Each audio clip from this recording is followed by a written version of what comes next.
پیغمبر گفت هر کسی نماز بامداد در مسجد با جماعت خانه، بعد از او قعده کنه، بعد از نمازش یاد خدا کنه تا برآمدن آفتاب در مسجد شینه با خیزه 2 رکعت نماز چاشت خانه، خداوند اجر یک حج بزرگ در اعمالش می نویسه.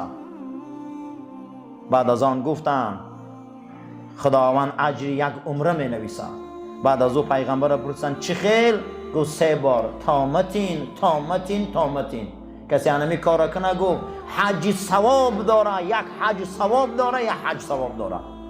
خوشا به حال آدمایی که بامداد با جماعت میخونن، خوشا به حال آدمایی که بعد بامداد میشینن تا آفتاب برآمدن در این منتظر نماز چاشت میشینن. بعد این نماز چاشت خواندن خداوند اجر یک ثواب حج میداده نامه اعمالشان ده. خوشا به حالشان. حدیث امام بخاری و مسلم روایت کردند. رسول اکرم فرمودند صلی الله علیه و سلم هر کسی که سوره بقره را، سوره آل عمران، سوره نساء، سوره مائده را، سوره اعراف 6 سوره را خوانه یا گوش کنه روز قیامت زانتی که در گرمی های روز قیامت. من این شب ما سوره آل عمران را تمام میکنیم، سوره نساء را میگذاریم. ما 3 زانتی خوانده میشم، 3م زانتی که روز قیامت را میگذاریم. در یک روایت دیگر رسول اکرم گفتند رفیق هر بنده خدا در گور سوره بقره. ما رفیق ما خوندیم، گوش کردیم. من امروز آل عمران میخونیم. آل عمران وقتی که تمام میشوه این بگه ما نساء میخونیم. الحمدلله این فیض و برکت ها را انسان های از دست دادن، وای بر حالشون.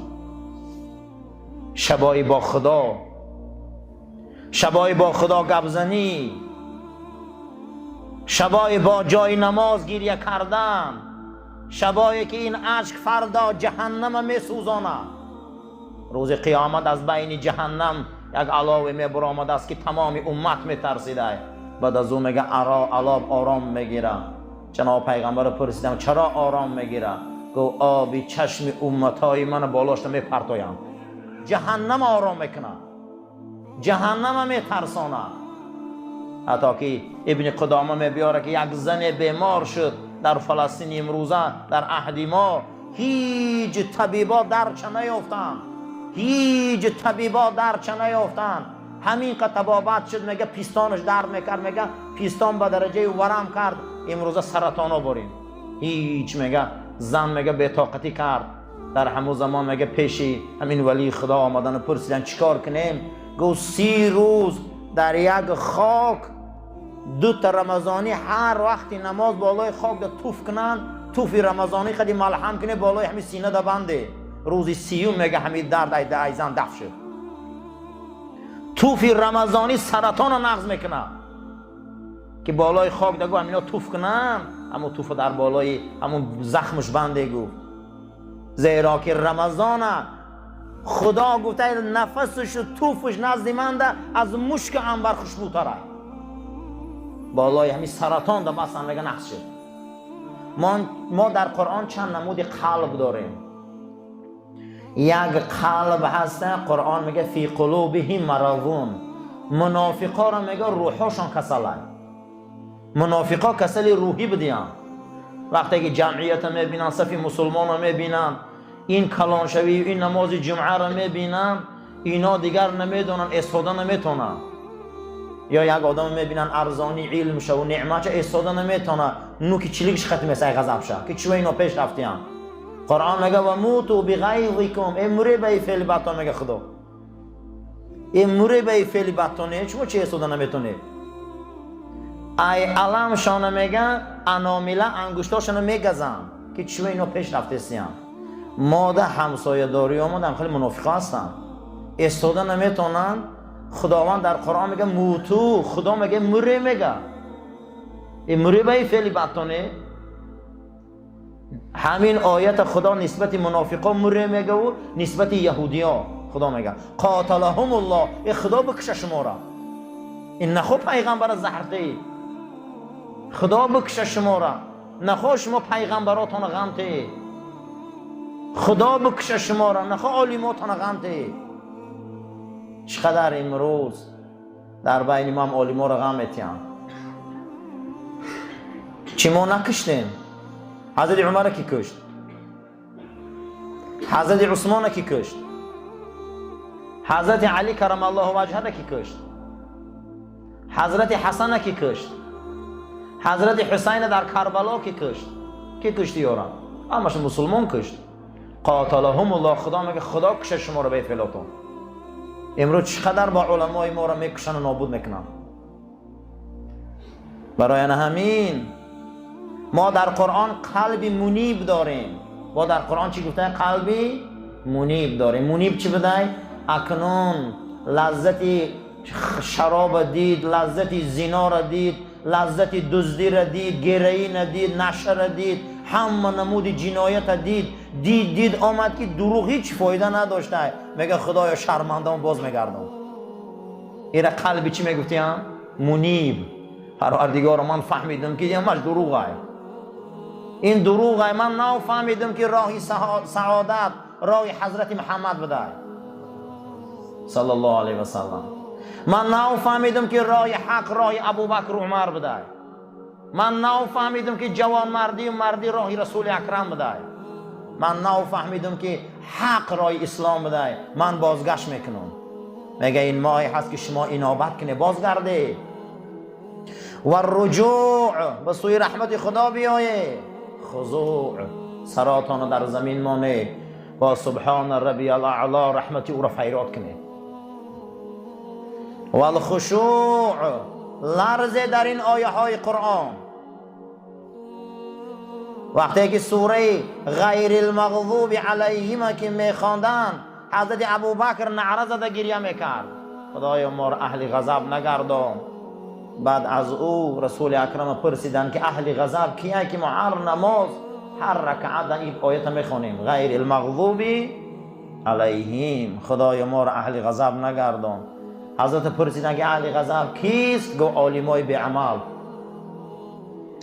کیا بدین اهل غضب؟ عالمای به عمل، عالمای چاپلوس، عالمایی که حقیقت پنهان میکنن، عالمایی که مردم راست نمیکنن. اینها را میگفتین غیر المغضوب. خدای ما را مثل اینا در غضبت نگیر.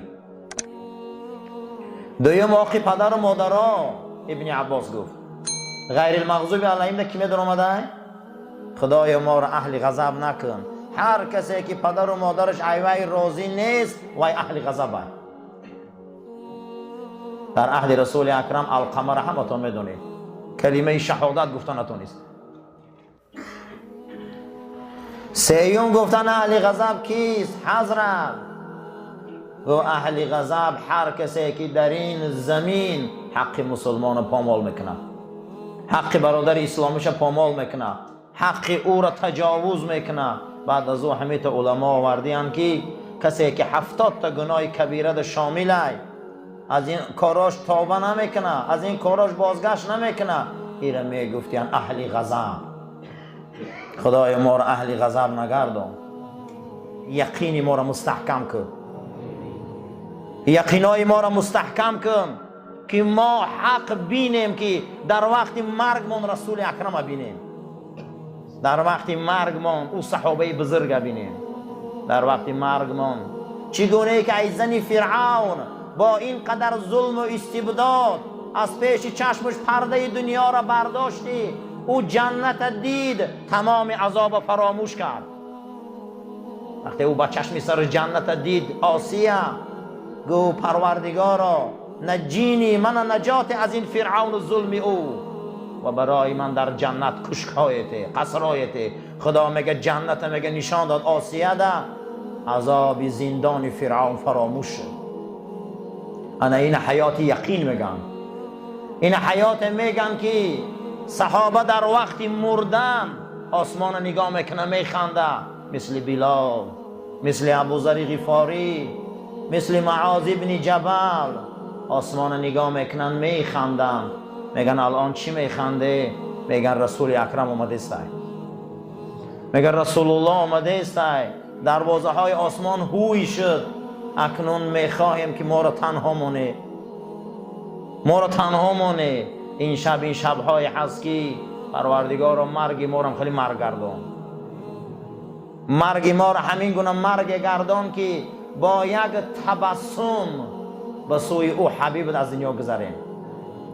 این یقین میگن، ایرا یقین میگن که سوره الحاکم التکاثر عین الیقین ثم لتسألن یومئذ، یا روز میشوه از این نعمت ها میپرسن. این مامای خشوعه، در پیش او سرخم کنیم، در پیش او در سجده باشیم، در پیش او در ریاضت باشیم، در پیش او در توبه باشیم، در استغفار باشیم. سفیان ابن عیینه دنیا میگذره، حضرت در خواب میبینن، میگن حضرت در جنت مقام کی بلنده؟ میگن مقام هر کسی که استغفر الله زیاد گوه. این مامای استغفار های پروردگار با صابونه که نام او استغفر الله های بدنای ما رو شو تازه که، قلبای ما رو شو تازه که. پیغمبرت حضرت محمد مصطفی صلی الله علیه و سلم دستاشو میبرداشت در شبهای رمضان، میگو اللهم نقینی، خدای من پاک کن. چگونه با آمدن باران سنگا رو پاک میکنی، چگونه با آمدن باران بیابان تازه میکنی، چگونه با آمدن باران هوای مساعد میبیاری، با باران رحمت قلبی من هم خیلی پاک کن. این شبای استغفار های، اما کسایی کار نکردن. خسران و حرمان مبین. ابن عبدالبر در کتابش آورده است که زیانها و محرومیتهای آشکار، یعنی که آدم زیان میدیده و از یک چند چیز محروم بوده، عقیف مانده های از رحمت خدا، شما اینا رو آشکار شناسه کیا هم؟ این من اعظم الخسران و اکبر الحرمان، بزرگترین زیان و بزرگترین انسانهای دور از رحمت خدا. ان یدرک المرء هذه الشهر المبارک، هر یک مرد و زن مسلمان که این ماه مبارک دریافتند. نام این در کتاب تورات و زبور و انجیل شهر المغفره آمدگی بوده، ماهی پاک کردن گناه ها. کسی این ماه دریافت، هر مرد زن، فلا تغفر له فیه ذنوبه، لیکن یگان مراتب از خفای گناهاش نشد که خدایا گناهای من بخش، یگان بار نشش گناهاش فکر کنه. ولا تحوط عنه خطایاه، خطاگیاش تازه نکرد. لکثرت اسرافه، زیرا که با وقت نداره، زیرا این که با این وقت نداره، 11 ماه کار کرد، با این آدم با وقت نداره، با این وقت نداره. و عدم توبته، یک بار کلمه توبه را در زبانش نیاورد. و ترکه فی هذه الاوقات العطرتی، ترک کرد این وقتهایی را که از تمام دوخی های دنیا خوشبو بود. والایام الفاضلتی، روزهای با فضیلت بود. الاقبال علی الله بالانابه، باید پیش خدا می آمد که من انابت کردم.